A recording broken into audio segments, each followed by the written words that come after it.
16 মে 2023 ৰাতি night patrolling কৰি থকা এটা পুলিচ টিমে নেশ্যনেল হাইৱে 37ত এটা এক্সিডেণ্ট দেখা পায়। এখন কণ্টেইনাৰ ট্ৰাক আৰু এখন প্ৰাইভেট কাৰৰ মাজত মুখামুখি সংঘৰ্ষ হয়। সেই প্ৰাইভেট কাৰখন অসম পুলিচৰ ছাব ইন্সপেক্টৰ জুনমণি ৰাভাৰ আছিলে আৰু তেখেতৰ মৃত্যু হৈ যায় এই এক্সিডেণ্টটোত। কাহিনীটোত টুইষ্ট তেতিয়া আহে যেতিয়া জুনমণিৰ মাকে এইটো এটা প্ৰি প্লেণ্ড মাৰ্ডাৰ বুলি দাবী কৰে।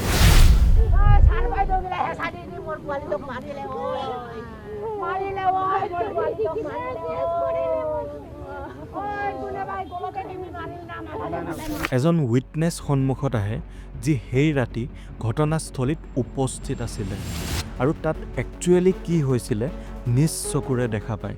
মুখামুখি মাৰিছে, এনেকুৱা স্পীডত মাৰিছে, মতে শুনিছোঁ আৰু দেখিছোঁ। এটা কল ৰেকৰ্ডিং ভাইৰেল হয় য'ত এজন পুলিচে জুনমণিক কোনোবাই ৰডে মাৰি হত্যা কৰিছিলে বুলি বিস্ফোৰক তথ্য দিয়ে।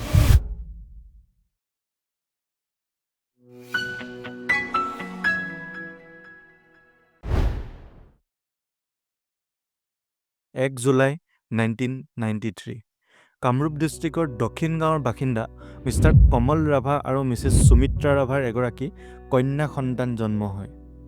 নাম দিলে জুনমনি ৰাভা। জুনমণিয়ে তেখেতৰ এডুকেশ্যনৰ জাৰ্ণি আৰম্ভ কৰে নৰকাসুৰ হাইস্কুল গুৱাহাটীৰ পৰা। তেখেতে উচ্চ শিক্ষাৰ বাবে হেণ্ডিক গাৰ্লছ কলেজ আৰু কটন কলেজত যায়, বৰ্তমান সময়ৰ কটন বিশ্ববিদ্যালয়। আৰু তাৰ পাছত তেখেতে কটন কলেজৰ পৰাই এডভাৰটাইজমেণ্টত স্পেচিয়েলাইজেশ্যন কৰে। জুনমণিৰ সৰুৰে পৰাই পুলিচ ফ'ৰ্চৰ প্ৰতি এটা আগ্ৰহ দেখা পোৱা গৈছিলে। সেইকাৰণে তেখেতে পঢ়া শুনা সম্পূৰ্ণ কৰাৰ পাছত অসম পুলিচ জইন কৰাৰ সিদ্ধান্ত লয় আৰু প্ৰিপেৰেশ্যন ষ্টাৰ্ট কৰি দিয়ে। অৱশেষত তেখেতৰ কষ্টখিনি সাৰ্থক হয় আৰু 1 জুলাই 2017 চনত তেখেতে as a sub inspector Assam পুলিচত চিলেক্ট হয়। অসম পুলিচত চিলেক্ট হোৱাৰ পাছত জুনমণিৰ অসমৰ বিভিন্ন জেগাত পষ্টিং হয়। তাৰে এটা জেগা আছিল মাজুলী।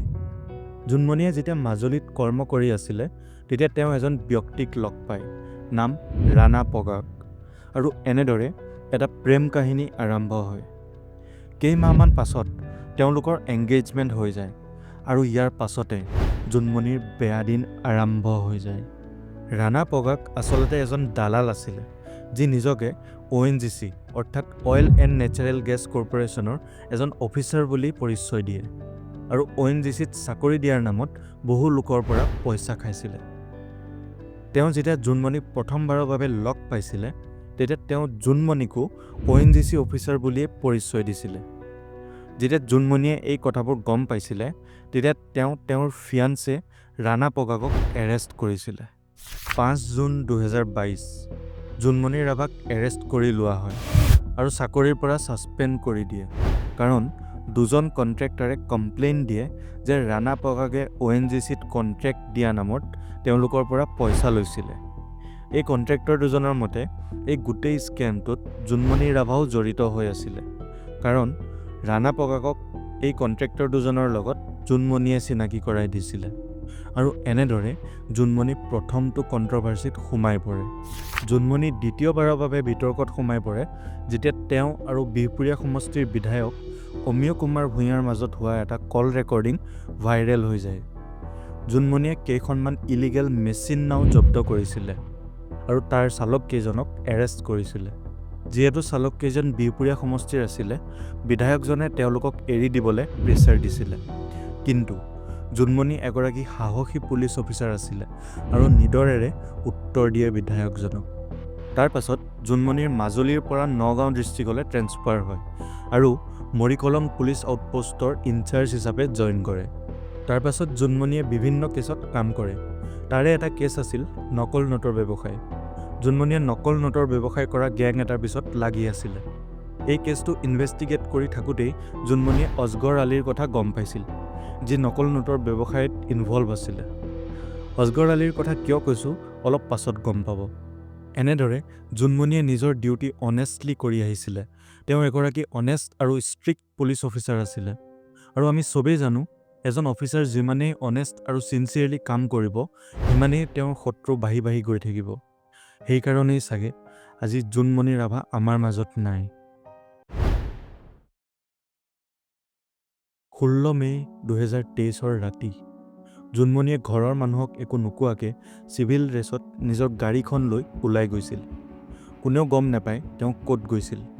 সেই ৰাতি প্ৰায় 1টামান বজাত নাইট পেট্ৰলিং কৰি থকা এটা পুলিচ টীমে নেশ্যনেল হাইৱে 37ত এটা এক্সিডেণ্ট দেখা পায়। এখন কণ্টেইনাৰ ট্ৰাক আৰু এখন প্ৰাইভেট কাৰৰ মাজত মুখামুখি সংঘৰ্ষ হয়। সেই প্ৰাইভেট কাৰখন জুনমণিৰ আছিল। লগে লগে পেট্ৰলিং টীমটোৱে জখলাবন্ধা পুলিচ ষ্টেচনত খবৰ দিয়ে আৰু জুনমণিক ওচৰৰ হস্পিটেললৈ লৈ যোৱা হয়। কিন্তু ডক্টৰে মৃত বুলি ঘোষণা কৰে।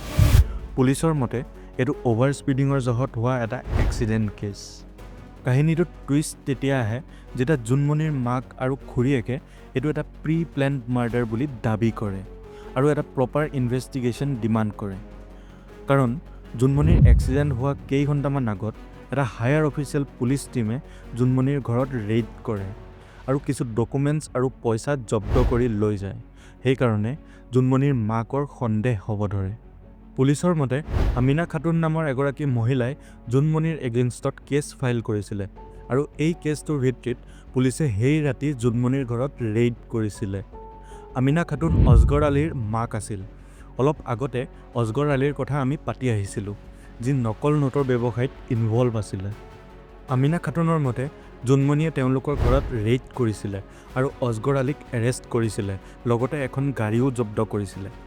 জুনমণিয়ে গাড়ীখন আৰু অজগৰ আলীক এৰি দিয়া হৈ তেওঁৰ পৰা 6 লাখ টকা ডিমাণ্ড কৰিছিলে। খাতুনৰ মতে তেওঁ জুনমণিক 5,10,000 টকা কেছ দিছিলে আৰু বাকী 90,000 টকা অনলাইন ট্ৰেন্সফাৰ কৰিছিলে। এই কথাখিনি কিমান সত্য এইটোও এটা ৰহস্য। তাৰ পাছতে এজন উইটনেছ সন্মুখত আহে, যি সেই ৰাতি ঘটনাস্থলীত উপস্থিত আছিলে আৰু তাত আচলতে কি হৈছিলে নিজ চকুৰে দেখা পায়। উইটনেছজনৰ মতে জুনমণিৰ গাড়ীখন ৰাস্তাৰ কাষত ৰৈহে আছিলে আৰু কণ্টেইনাৰ ট্ৰাকখনে তীব্ৰ গতিত আহি জুনমণিৰ গাড়ীত মুখামুখিকৈ খুন্দা মাৰে। ট্ৰাকখনে জুনমণিৰ গাড়ীত খুন্দা মৰাৰ 10 মিনিট আগতে জুনমণিৰ গাড়ীৰ পৰা এজন ব্যক্তি নামি যোৱা দেখি পায়, যি ব্লেক কালাৰৰ পেণ্ট, ব্লেক জোতা আৰু খাকী ৰঙৰ শ্বাৰ্ট পিন্ধি আছিলে।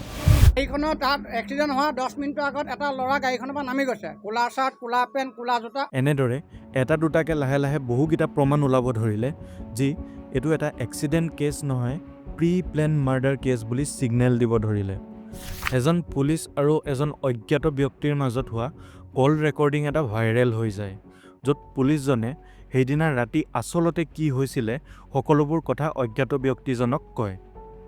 পুলিচজনৰ মতে সেইদিনা ৰাতি SPৰ লগত পুলিচ অফিচাৰ কেইজনমানৰ মিটিং হয়।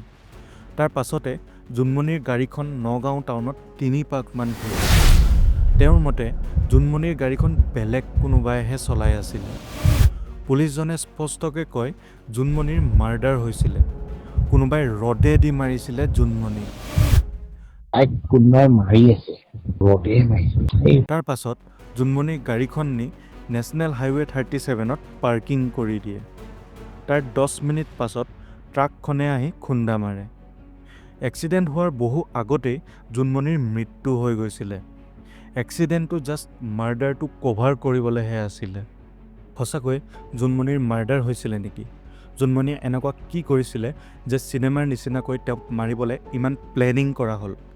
এইবোৰ ৰহস্য জুনমণিয়ে নিজৰ বুকুত বান্ধি আমাৰ মাজৰ পৰা চিৰদিনৰ কাৰণে গুচি যায়। আপুনি কি ভাবে, জুনমণিৰ এক্সিডেণ্ট হৈছিলে নে পৰিকল্পিতভাৱে কোনোবাই হত্যা কৰিছিলে? কমেণ্ট কৰি নিশ্চয় জনাব। এনেকুৱা ইনফৰ্মেটিভ ভিডিঅ' চাই থাকিবলৈ আমাৰ চেনেলটো ছাবস্ক্ৰাইব কৰি দিব। লগ পাম এটা নতুন ভিডিঅ'ৰ সৈতে। আজিলৈ ধন্যবাদ।